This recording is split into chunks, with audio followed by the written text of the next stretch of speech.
사람의 몸을 입은 하나님, 이사야 7장 14절, 마태복음 1장 23절, 요한복음 1장 14절, 요한일서 1장 1절에서 2절, 빌립보서 2장 6절에서 8절 봉독했습니다.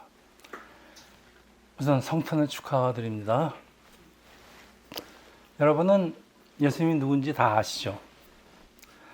근데 세상은 예수를 2000년 전에 팔레스타인에서 태어난 인류 3대 성인 중에 한 분이라고 하죠. 그렇지만 예수를 아는 우리는 한 목소리로 고백합니다. 우리 다 같이.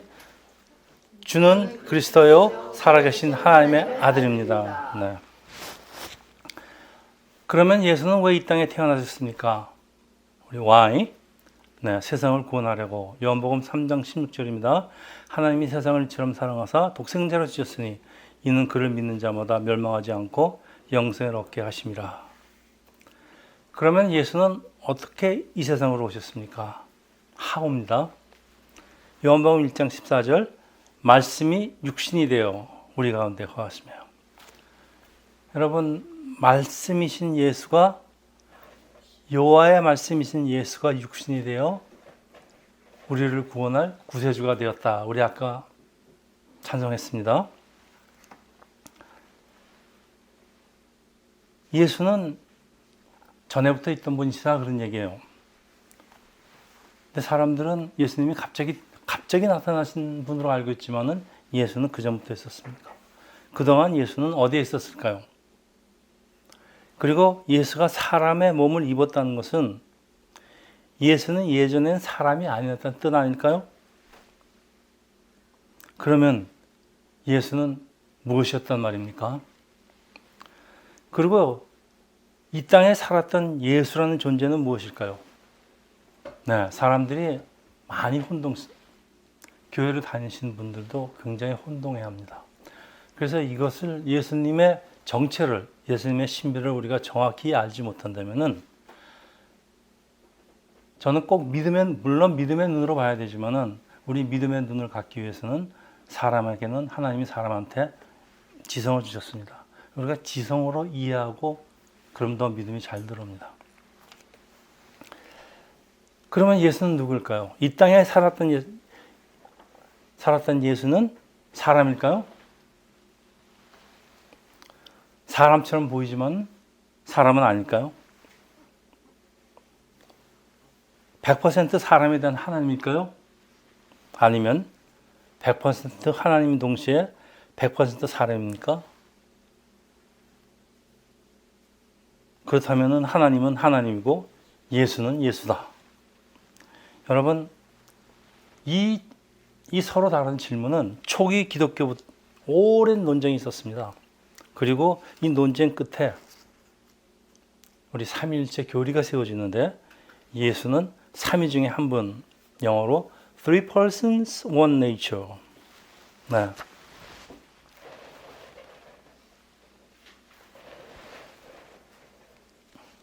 삼위일체 교리가 세워지는데 그래도 우리는 예수에 대한 신비를 우리가 천국에 갈 때까지 알지 못할 것이지만 오늘 사람들의 공통된 질문에 우리가 대답하는 시간을 가지려고 합니다.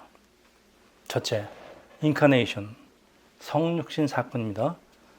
어떻게 처녀가 아이를 낳을 수 있는가? 어떻게 처녀의 몸에서 사람이 태어날 수 있는가? 이런 질문입니다. 교회는 성령의 역사죠.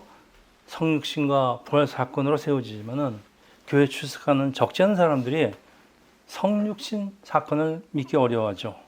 또 심지어 일부 신학자들도 이건 단지 상징적인 것으로 받아들입니다.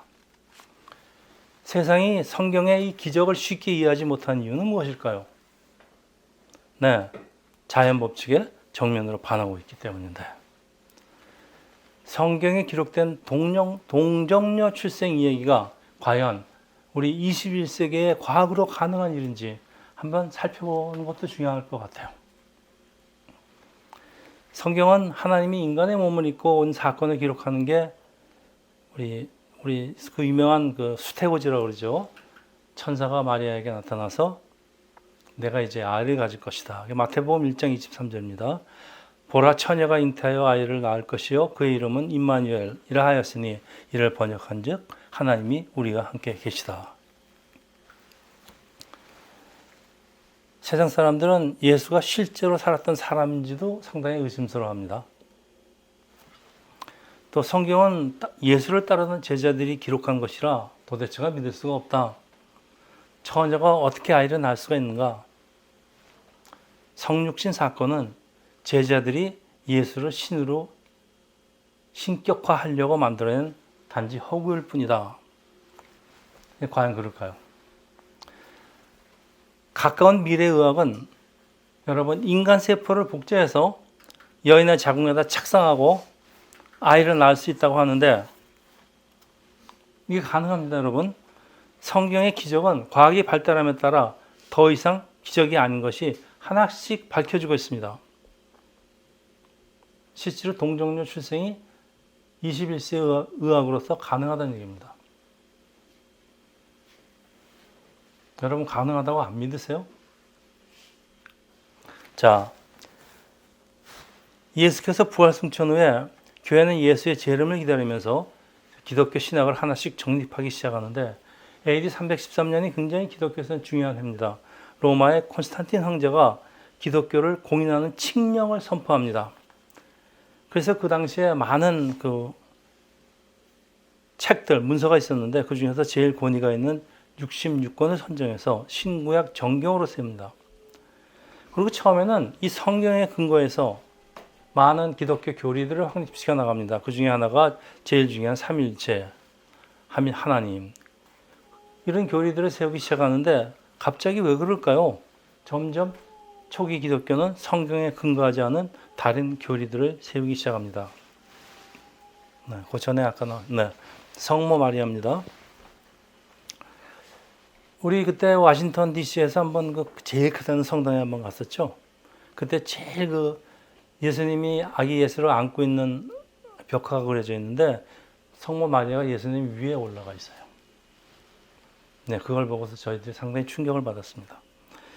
그리고 AD 431년에 에베소 공회에서요, 마리아를 하나님의 어머니로 선포하고 마리아를 신으로, 다시 말하자면 마리아를 네 번째 하나님으로 숭배하기 시작하는 이유는 무엇일까요? 왜 그럴까요? 그래서 이 캐톨릭의 전통은 아직까지 계속되고 있습니다. 예수는 하나님이다. 그러면 하나님이신 예수의 어머니도 마리아도 당연히 하나님이야 마땅하다. 이런 3단 논법을 세우기 시작했습니다. 자, 카톨릭은 성경 외에 그 교회 트래디션도 중요시하는 것은 저희가 충분히 이해가 가지만은 그렇지만 대전제가 있습니다. 성경에 있는 대전제. 하나님께 드리는 제물은 흠이 없어야 되는데 아담의 DNA를 물려받은 사람들은 모두 죄가 있어서 하나님께 드리는 제물이 될 수가 없다. 따라서 예수도 마리아의 아들이기 때문에 메시아가 될 수가 없다. 사람인 마리아의 몸에서 태어난 예수는 사람의 DNA를 당연히 물려받습니다.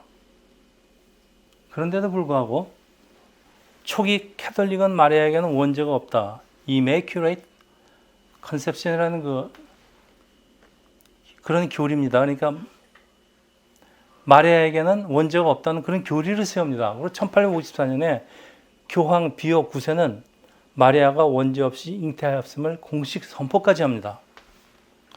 왜 성경에 근거하지 않는 교리를 선포할까요? 그러니까 점점 더 믿어지지가 않습니다.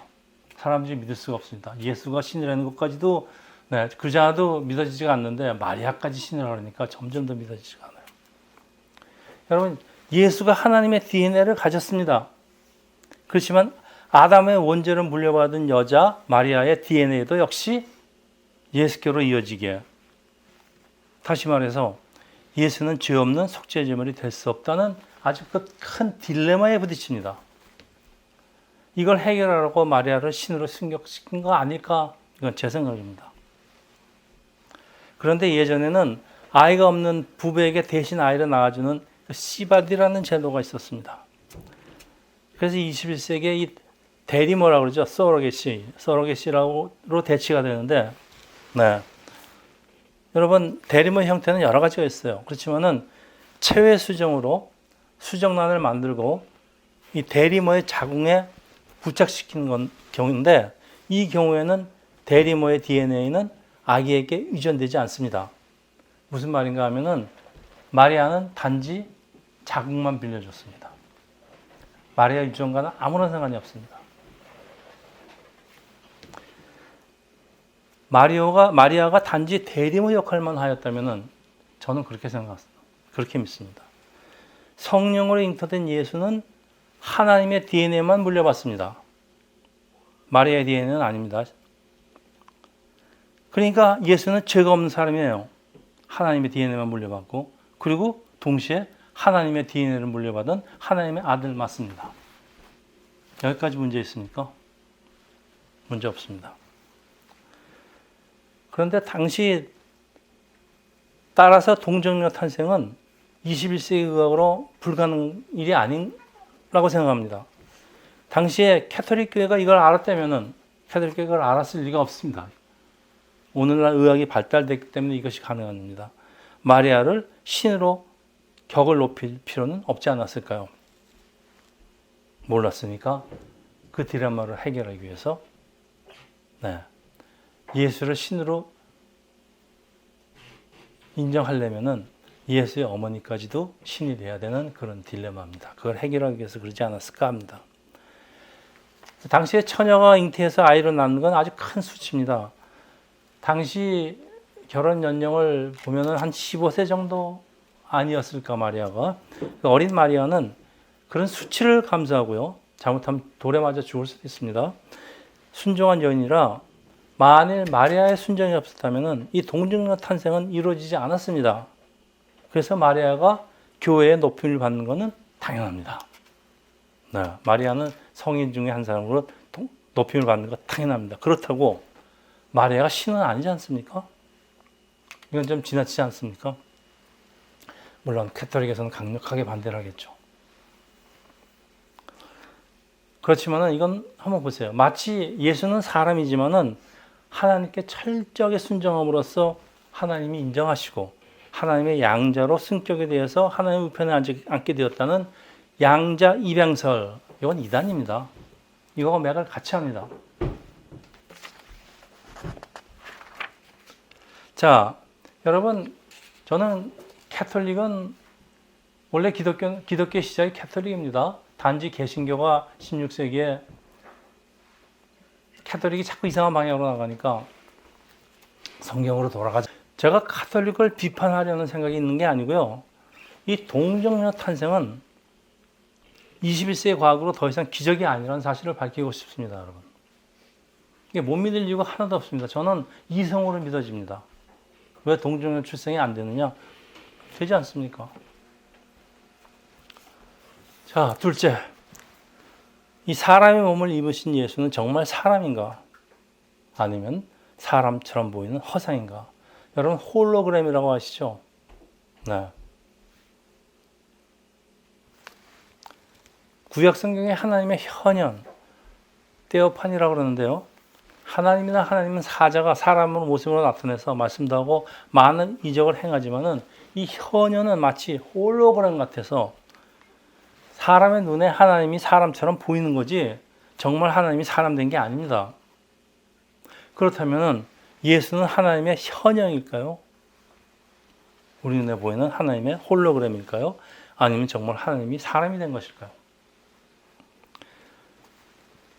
이 질문은 초대 기독교부터 상당히 많이 있었습니다. 예수를 따라다니면서 가까이 예수를 보고 만지던 목격자가 죽고 시간이 경과함에 따라서 사람들은 예수의 실체를 점점 잊어버리고 예수는 비록 위대한 사람이지만 하나님은 아니다.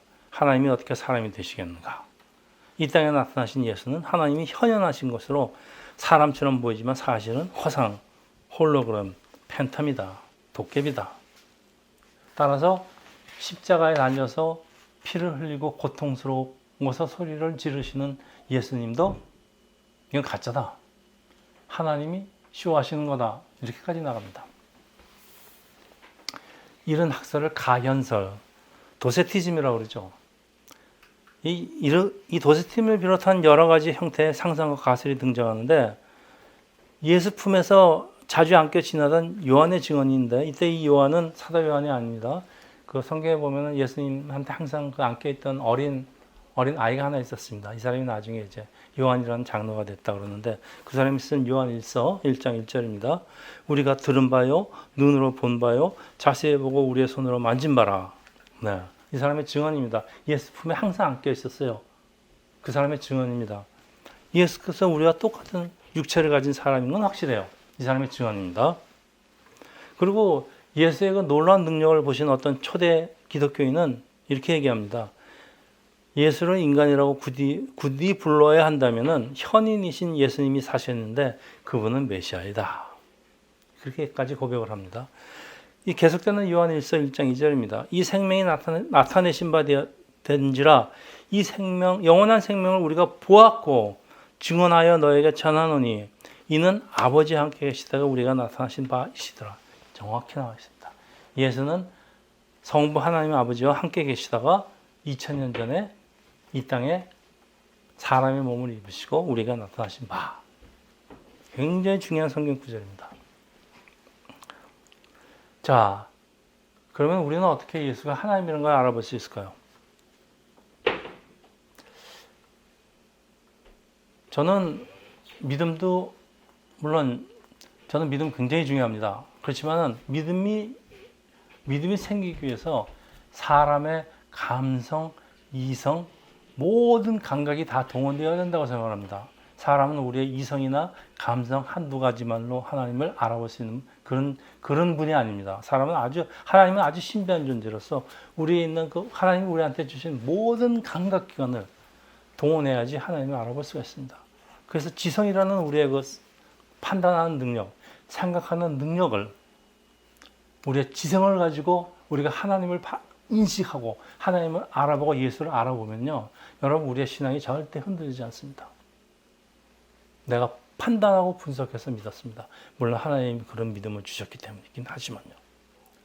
그래서 저는 영에 눌린 사람만이 예수를 하나님으로 알아보는데 영의 눈이 열렸다는 의미도 여러분 어떻게 생각할지 모르지만 그렇게 간단하게 생각할 문제는 아니랍니다. 영의 눈이 열리려면 하나님을 만나야 되는데 하나님을 만나는 것도 여러분 우리의 지성이 깨어있는 상태에서 하나님을 만나야지 우리의 그 믿음이 튼튼해지죠.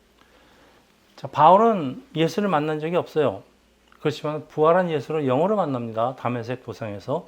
그리고 그 삶이 완전히 뒤집힌 사람의 말입니다. 빌립보서 2장 6절에서 8절입니다. 그는 근본 하나님의 본체시나 하나님과 동등됨을 취할 것으로 여기지 아니하시고 오히려 자기를 비워 종의 형체를 가지사 사람들과 같이 되셨고 사람의 모양으로 나타나사 이게 이제 사람의 옷을 입었다 그런 얘기입니다. 자기를 낮추시고 죽기까지 복종하였으니 곧 십자가에 죽으심이라. 사람의 몸을 입은 하나님 예수는 십자가에 죽기까지 자신을 낮추었다는 증언입니다. 여러분 따라서 그래서 자신을 낮추고 하나님의 말씀에 복종하는 사람만이 예수를 하나님으로 알아보고 또 예수를 주라고 고백하는 사람이 구원을 받는다는 것이 성경 말씀이에요. 로마서 10장 9절입니다. 내가 만일 내 입으로 예수를 주로 시인하며 또 하나님께서 그를 죽은 자 가운데서 살리신 것을 내 마음에 믿으면 구원을 받으리라.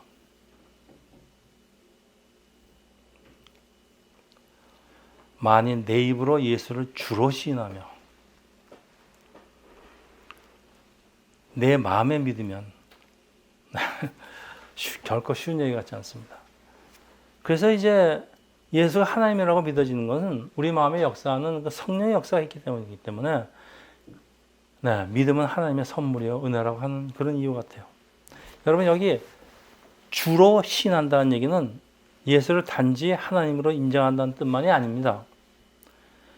성육신 사건과 부활에 관한 믿음이 반드시 포함된다는 마틴 루이드 존슨 목사님의 말입니다. 아주 유명하신 목사님의 말씀입니다. 예수는 하나님이다. 단순히 입으로 고백하는 것이 아니고 그뿐만이 아니고요. 예수님이 정말 동정녀 출생을 하셨고 예수님은 부활하신 분이다라는 그 부활에 대한 믿음이 포함돼야지 예수를 주로 신앙한다 그런 뜻이라는 얘기입니다. 자, 여러분, 이 삼위의 하나님, 삼위 하나님은 원래 육체가 없는 영적인 존재죠.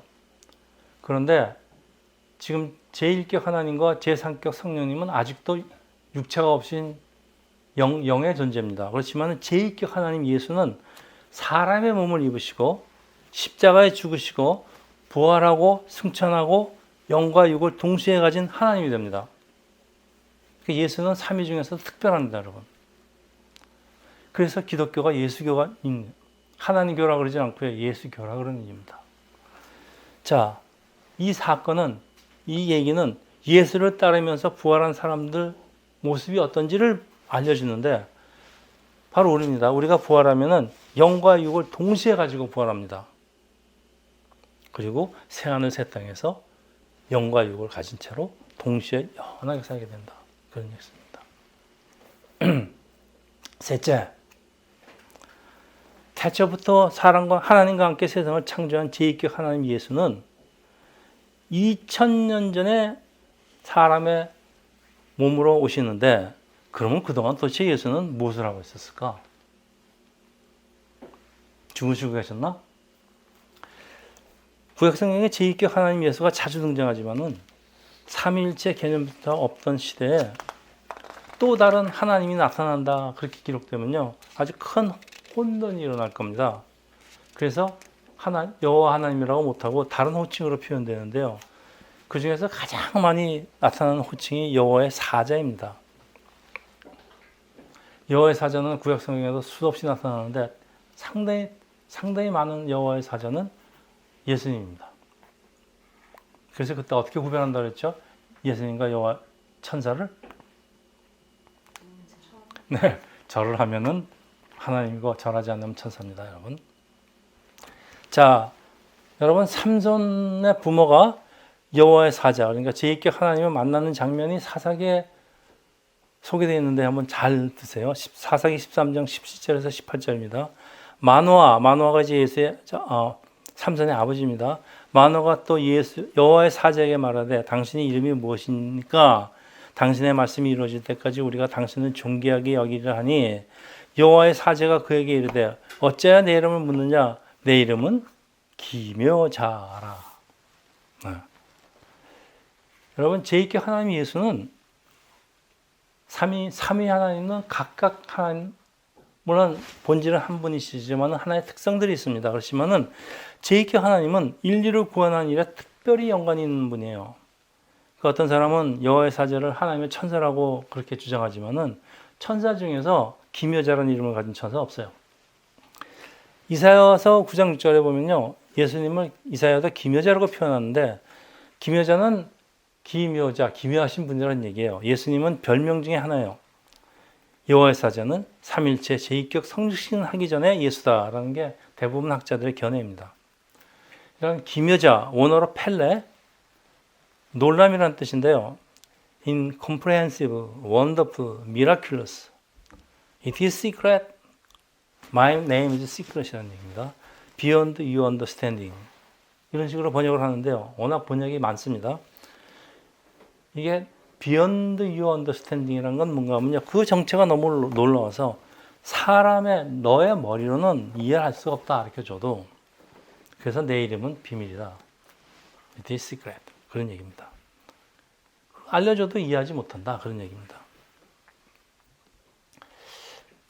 사실 우리는 100% 하나님인 동시에 100% 사람인 예수의 행동도 이해할 수 없습니다. 그 계속되는 사사기 13장 19절에서 20절인데 여러분 잘 드세요. 이에 마노아가 염소 새끼를 소재물과 가져다가 바위 위에서 여호와께 드리며 이적이 일어난지라 마노아와 그의 아내가 본즉 잘 들으세요. 불꽃이 제단에서부터 하늘로 올라간 동시에 여호와의 사자가 제단 불꽃에 휩싸여 올라간지라 마노가 그 아내가 보고 그것을 보고 그들의 얼굴을 땅에 대고 엎드리라. 이건 아주 놀라운 장면이 사사기에 기록되어 있습니다. 저는 깜짝 놀랐습니다. 옛날에 이걸 한번 접하고. 불꽃이 제단에서 하늘로 올라간다는 뜻은, 똑바로 올라간다는 뜻은 하나님이 기쁘게 제사를 받는다는 표시예요. 놀라운 것은 여호와의 사자가 불꽃에 휩싸여서 재물과 같이 불에 타면서 올라간다는 얘기예요, 지금. 여러분, 이거 뭐예요? 여호와의 사자 예수가 번제물로 하나님께 바쳐진 장면 아니에요. 예수를 태워서 지금 번제 드리는 거 아닙니까? 아, 놀라운 장면입니다.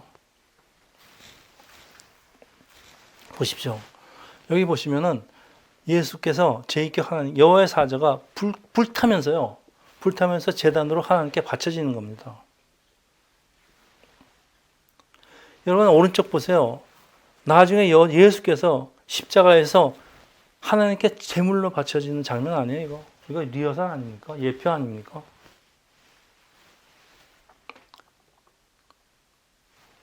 로마서 12장.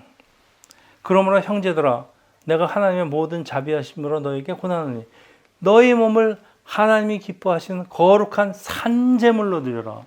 이는 너희가 드릴 영적 예배니라. 여러분, 이게 무슨 뜻 같아요? 너희 몸을 하나님이 기뻐하시는 산제물로 태워드리라는 얘기 아니에요, 지금요. 그리고 예수님이 먼저 보이셨잖아요. 여러분, 진정한 예배라는 게 우리가 지금 예배 드리고 있습니다. 나의 몸을 하나님께로 산제물로 드리는 것이라고 사도 바울은 정의합니다, 여러분. 여러분, 근데 모든 것이 부족한 사람이 하나님이 기뻐하시는 온전한 예배를 드릴 능력이 없어요. 능력 자체가 없습니다. 그래서 우리가 예수가 필요합니다. 우리가 예수와 함께 나 자신을 산제물로 드리는 예배를 드리면요,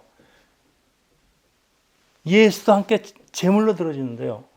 하나님이 날 보시고 받는 게 아니고 흠없고 죄 많은 제물, 사람이라도 하나님이 기뻐 받으시는 이유가 이 죄 없는 예수가 함께 바쳐지기 때문이라는 말씀 아닙니까? 우리는 그냥 덩으로 바쳐지는 겁니다. 그러니까 하나님이 예수가 제물로 바쳐진 제물을 왜 안 받으시겠습니까? 여러분, 우리 죄를 태워 없애기 위해서는 예수의 몸도 같이 태워져야 된다는 사실입니다. 우리와 예수의 몸이 같이 태워져야 된다는 사실이에요. 진정한 예배라는 건 그 흠 많은 나를 예수와 함께 태워야 되는 겁니다. 우리가 예수가 필요한 이유입니다. 여러분, 우리가 예배 드릴 때 여러분 때때로 뜨거움을 느끼세요? 가슴에서 막 올라오신 적 없어요? 네. 이게 뜨겁다는 얘기는요, 바로 그게 내가 불타 올라오고 있다는 얘기입니다, 지금. 여러분, 찬양할 때 왜 올라오시는, 울컥하시지 않습니까? 우리가 찬양을 하면서 하나님께 우리가 제물로 바쳐주고 있는 거예요. 그 뜨거움 느낀다는 건요, 내 몸이 불이 잘 사서 하나님께 바쳐진다 그런 뜻이에요. 하나님 예배 받으신다 그런 뜻입니다. 우리가 드리는 예배에 예수가 없다면요, 하나님은 우리 죄 많은 몸을 어떻게 기쁘게 받으시겠습니까?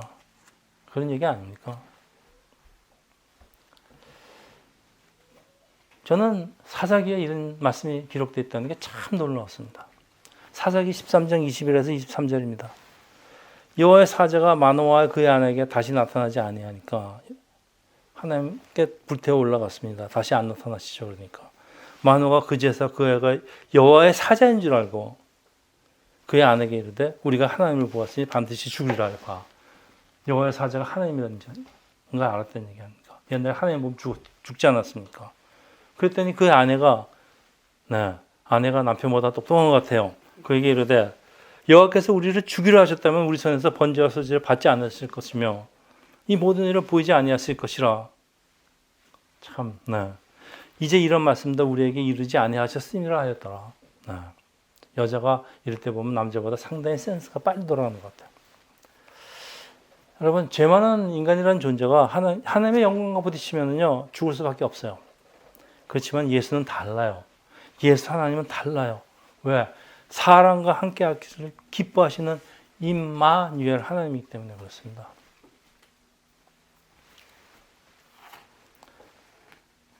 자, 이제 말씀을 좀 정리하겠습니다. 제2계 하나님 예수 그리스도는 우리와 함께 하시기를 기뻐하시는 하나님이요. 그리고 구약 시절에는 사람에게 자주 나타나시고 현현하시고요. 사람과 교제하시고 사람의 몸을 입으시고 그러다가 이제 2000년 전에 사람의 몸을 입으시고 이 땅에 오셔서 영원히 우리와 함께 하시기를 원하는 임마누엘 하나님입니다. 여러분. 이사야 7장 14절입니다. 그러므로 주께서 친히 징조를 너에게 주실 거라. 보라 처녀가 잉태해서 아들을 낳을 것이요. 그 이름을 임마누엘이라 하시며 네, 똑같은 얘기입니다. 마태복음 1장 23절입니다. 보라 처녀가 잉태해서 아들을 낳을 것이요 그 이름을 임마누엘이라고 하리라 하셨으니 이를 번역한즉 하나님이 우리와 함께 하시다. 여러분 히브리어로 임마누엘 할 때 임은 with예요. 영어로 with. 엘은 하나님이죠. 잘 아시죠? 임마누엘은 임마누엘 하나님이 우리와 함께 하시다. 그런 뜻이에요. 선지자 이사야서는 예수 탄생 800년 전에 이미 동정녀 탄생 성육신에 대해서 예언하고 있어요. 네. 갑자기 된 일이 아닙니다. 그리고 예수의 제자 마태도 예수는 임마누엘 하나님이라고 증거를 합니다. 여러분. 하나님이 하늘의 영광을 버리시고 이 땅에 사람의 몸을 입으신 이유가 결국 십자가에 달려 우리 죄를 대속하여 죽으시기를 위함입니다. 하나님이 육신을 입으신 이유가 구세주가 되기 위함입니다. 그리고 죽으시고 부활하심으로써 예수께서 영원히 죽을 수밖에 없는 우리에게 부활의 소망을 주기 위함이라는 게 더 중요해요. 예수님께서 그냥 죽으신 게 아닙니다. 그리고 부활하셨습니다. 그래서 부활이 더 중요합니다. 마태복음 1장 20절에서 22절입니다. 이 일을 생각할 때 주위 사자가 현몽하여 이르되 다윗의 자손 요셉아 내 아내 마리아가 데려오기를 무서워하지 말라. 그에게 잉태된 자는 성령으로 된 것이라. 아들을 낳으리니 이름을 예수라 하라. 이는 그가 자기 백성을 그들의 죄에서 구원하실 자이심이라 하니라.